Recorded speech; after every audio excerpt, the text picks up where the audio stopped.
नमस्कार, जोहार दिल्ली। जानते हैं झारखंड की ताज़ा खबरों को, लेकिन उससे पहले अगर आपने अभी तक इस चैनल को सब्सक्राइब नहीं किया तो सब्सक्राइब कर लें, जिससे कि आपको झारखंड की ताज़ा खबर रोजाना मिलती रहे। सबसे पहली खबर की बात करें तो रांची में ईडी ने फिर से की है कार्रवाई। सुजाता चौक के पास प्रदीप गुप्ता के यहाँ कार्रवाई की गई है। छोटे बेटे को साथ लेकर गई है टीम। ईडी ने फिर से कार्रवाई की और यह कार्रवाई पैसे लेकर ईडी से केस मैनेज करने के मामले में की गई है। पैसा लेकर केस मैनेज करने का आरोप अधिवक्ता सुजीत कुमार पर लगा है। सुबह 5 बजे से टीम ने कार्रवाई शुरू की। प्राप्त जानकारी के मुताबिक ईडी ने सुजाता सिनेमा के बगल में स्थित पटेल कंपाउंड में यह कार्रवाई की है।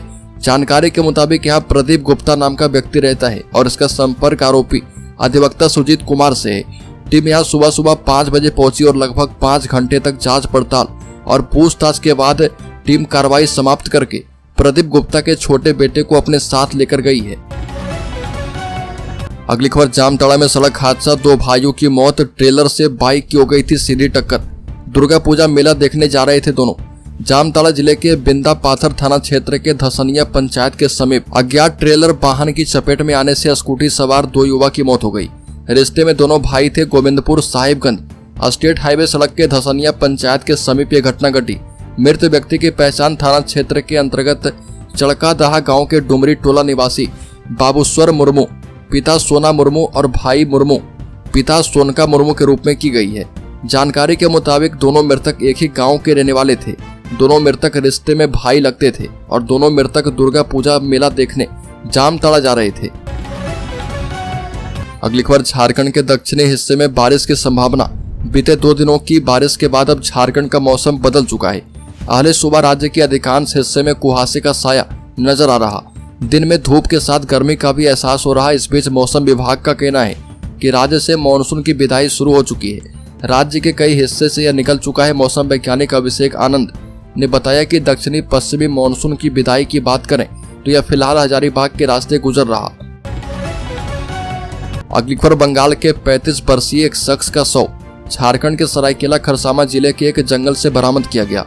पुलिस अधिकारी के मुताबिक यह व्यक्ति कथित तौर पर अपहरण के बाद हत्या का शिकार हुआ था। पुलिस ने बताया कि उत्तरी दिनाजपुर जिले के दालखोला से एक पुलिस दल ने कांड्रा पुलिस के सहयोग से मजिस्ट्रेट की मौजूदगी में चंपानगर जंगल से शव को निकालने के लिए जमीन खोदी। मृतक की पहचान जाकिर हुसैन के रूप में की गई। 26 सितंबर को आरोपी विदेश माटी से मिलने के लिए कांड्रा पुलिस थाने के क्षेत्र में स्थित एक गाँव आया था। आरोपी ने जाकिर को अपने गाँव बुलाया था और यह कहकर कि वह उससे कुछ मजदूरों से मिलवाएगा।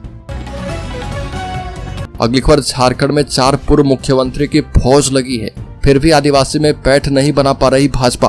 बता दें कि हरियाणा फतह के बाद भारतीय जनता पार्टी की नजर झारखंड पर है, जहां 5 सालों से बीजेपी सत्ता से दूर चल रही। झारखंड की सत्ता में वापसी के लिए बीजेपी ने कई रणनीति पर एक साथ काम करना शुरू कर दिया। बता दें कि इनमें परिवर्तन यात्रा से लेकर अलग अलग मैनिफेस्टो जारी करना शामिल है। हालांकि पार्टी के लिए झारखंड की राहें आसान नहीं है। आदिवासी बहुल इस राज्य में मूल वोट ही बीजेपी से छिटक चुका है, जिसे वापस लाना पार्टी के लिए बड़ी चुनौती माना जा रहा।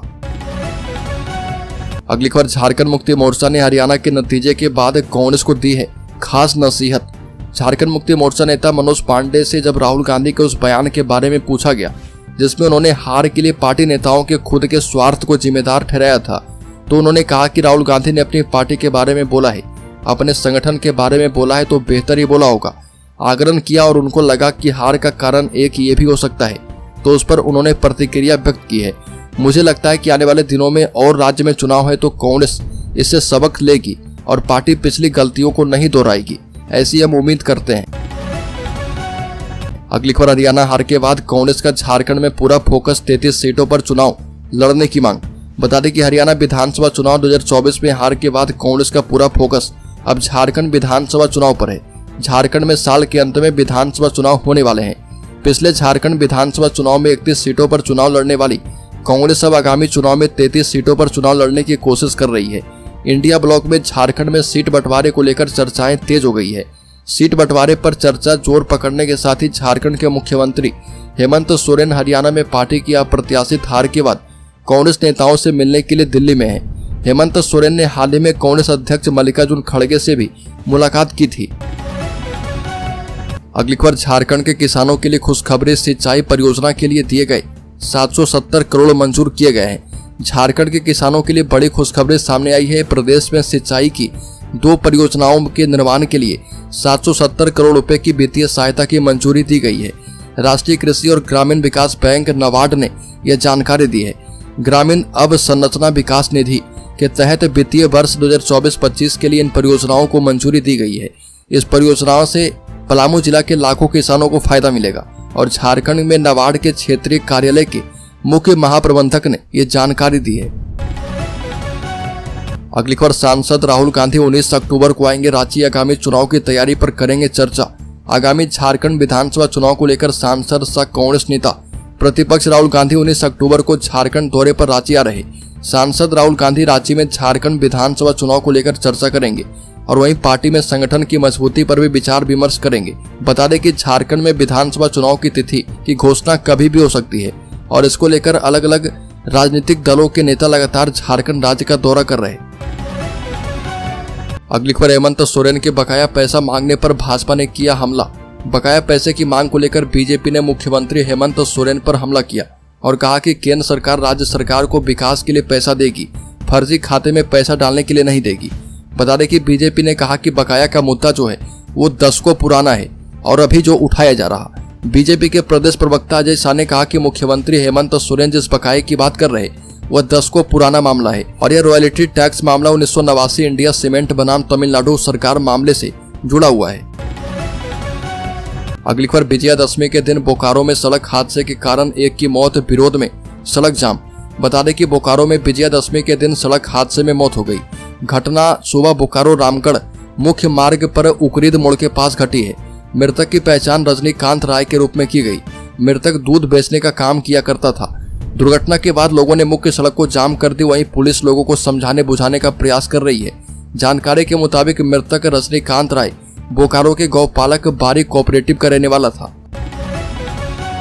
अगली खबर, झारखंड में बीजेपी ने महिलाओं के लिए गोगो दीदी योजना शुरू करने की घोषणा कर दी है। इस योजना के तहत महिलाओं को हर महीने 2100 रुपए दिए जाएंगे और साल भर में तकरीबन 25,000 रुपए उनके खाते में पहुंचा दिए जाएंगे। इस योजना के लिए कुछ पात्रताएं भी तय की गई है। प्रदेश के किन महिलाओं को नहीं मिलेंगे 25,000 रुपए, इसको लेकर भी घोषणाएं की गई है। बता दें कि झारखंड में गोगो संथाली भाषा का शब्द है और जिसका मतलब होता है माँ। अगली खबर, रांची में 2000 पुलिस कर्मी की तैनाती। बता दें कि विजयादशमी को लेकर रांची जिला प्रशासन ने पूरी तैयारी की है। सुरक्षा के पुख्ता इंतजाम किए गए हैं। करीब 2000 पुलिसकर्मी को तैनात किया गया है। दूसरी तरफ यातायात को सुगम बनाने के लिए ट्रैफिक व्यवस्था में बदलाव किया गया। इसके मुताबिक धुरबा, मोराबादी और अरगोड़ा में बड़े वाहनों का प्रवेश बंद कर दिया गया है। बता दें कि रावण दहन इन्हीं क्षेत्रों में होना है। जानकारी के मुताबिक विजयादशमी के लिए कांके रोड करमटोली चौक से होते हुए डीसी आवास की तरफ से मोराबादी मैदान जाने के लिए वाहनों का प्रवेश वर्जित किया गया है। उसी तरह अरगोड़ा चौक से कटहल मोड़ की ओर जाने वाले रूट में भी वाहनों का परिचालन नहीं किया जाएगा। अगली खबर, खत्म नहीं हो रहा जेएसएससी सीजीएल अभ्यर्थी का सत्याग्रह, अब बड़े आंदोलन की तैयारी में है। इस तारीख को रांची में महाधरना। जेएसएससी सीजीएल परीक्षा गड़बड़ी मामले की जांच रिपोर्ट भले ही तैयार कर ली गई हो, लेकिन अभी भी अभ्यर्थी का सत्याग्रह खत्म नहीं हुआ। बीते कई दिनों से परीक्षा रद्द करने को लेकर मोरहाबादी के बापू वाटिका के समक्ष अभ्यर्थी के एक गुट का प्रदर्शन अभी जारी है। उनका कहना है कि जब तक एग्जाम रद्द करके नए सिरे से परीक्षा फिर से आयोजित करने की घोषणा नहीं हो जाती तब तक उनका प्रदर्शन जारी रहेगा। अब छात्रों ने बड़ा आंदोलन करने का ऐलान कर दिया है। 14 अक्टूबर को राज्य भर के सभी अभ्यर्थी रांची आएंगे और बापू वाटिका के समक्ष महाधरना देंगे और प्रेस वार्ता में जानकारी दी गई है। अगली खबर, मातम में बदला उत्सव का माहौल। दुर्गा पूजा में नानी घर आए 2 सगे भाई तालाब में डूबे। झारखंड के साहिबगंज जिले में उत्सव का माहौल उस समय मातम में बदल गया जब एक ही परिवार के 2 लड़के तालाब में डूब गए। देखते ही देखते दुर्गा पूजा की खुशी का माहौल गम में तब्दील हो गया। घटना साहिबगंज जिले के राजमहल थाना क्षेत्र के कोठी बगीचा गांव की है। गांव में तालाब में नहाने के क्रम में 2 किशोर की डूबने से मौत हो गई। बिहार के भागलपुर जिले के पिरपैती निवासी रामानंद यादव के पुत्र शिव यादव और अजीत यादव दुर्गा पूजा में नानी के घर कोठी बगीचा घूमने आए थे और इसी दौरान ये हादसा हो गया। अगली खबर, गुमला में आसमानी बिजली ने ले ली 2 बच्चों की जिंदगी। गुमला जिला के पालकोट प्रखंड में आसमानी बिजली का कहर देखने को मिला। पालकोट प्रखंड के बिली मगीरा पंचायत स्थित पीढ़ा चट्टन गांव में 4 बजे आसमानी बिजली गिरी, जिसकी चपेट में 4 बच्चे आ गए। चपेट में आने वालों की पहचान सोमराज राम, राहुल राम, सुनील राम, बिनेश्वर राम के रूप में की गई है और इनमें से 2 बच्चे सोमराज राम और राहुल राम की घटनास्थल पर ही मौत हो गई। अगली खबर जल्द होने वाला है तारीखों का ऐलान। बता दें कि झारखंड में विधानसभा चुनाव की घोषणा जल्द ही हो सकती है। सूत्रों की माने तो चुनाव आयोग 1 हफ्ते में महाराष्ट्र और झारखंड के विधानसभा चुनाव की घोषणा कर देगा। राज्य में चुनाव की तैयारी को लेकर आयोग की रिपोर्ट भी आ चुकी है। मुख्य निर्वाचन आयुक्त राजीव कुमार के नेतृत्व में आयोग की टीम भी तैयारी का जायजा लेकर लौट चुकी है और झारखंड के कोई भी स्थानीय नागरिक जो वोटर लिस्ट में अपना नाम देखना चाहता है, उन्हें अब किसी दफ्तर का चक्कर नहीं लगाना पड़ेगा। अगली खबर, गुमला के इन 2 गांवों के लोगों ने नेताओं के प्रवेश पर लगा दी है रोक। बता दें कि गुमला जिले के बिशुनपुर विधानसभा क्षेत्र अंतर्गत घाघरा प्रखंड के दिरगांव एवं बिमरला पंचायत में नेताओं के प्रवेश पर रोक लगा दी गई है।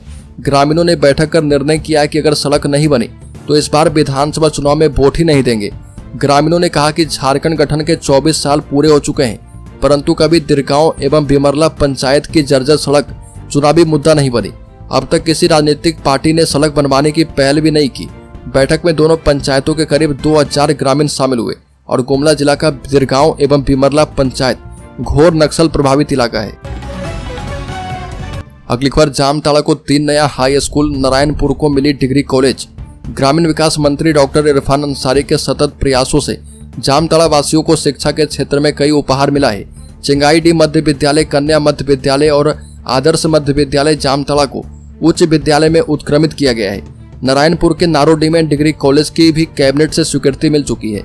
इन उपलब्धियों ने न केवल जामताड़ा के इतिहास में एक नया अध्याय जोड़ा है, बल्कि यह सुनिश्चित किया गया है कि अब यहाँ के बच्चों को उच्च शिक्षा के लिए दूर दराज नहीं जाना पड़ेगा। मंत्री इरफान अंसारी ने कहा कि शिक्षा किसी भी समाज की बुनियादी आवश्यकता है। अगली खबर, झारखंड के शेयर होल्डर्स इन्वेस्टर्स के लिए बड़ी खबर। बता दें कि देश का विदेशी मुद्रा भंडार 8 सप्ताह में पहली बार गिरा, $701 बिलियन पर आया। बीते हफ्ते रिकॉर्ड हाई पर पहुंचा था। भारत के फॉरेन एक्सचेंज रिजर्व में 8 सप्ताह में पहली बार गिरावट दर्ज की गई। रिजर्व बैंक ऑफ इंडिया यानी आरबीआई ने आंकड़े जारी कर बताया कि भारत का foreign exchange reserve record high से गिरकर $701 बिलियन पर आ चुका है और इस सप्ताह फॉरेन एक्सचेंज रिजर्व में 3.71 बिलियन की गिरावट दर्ज की गई है। वहीं पिछले 7 सप्ताह में इसमें कुल मिलाकर लगभग $35 बिलियन की ग्रोथ हुई थी।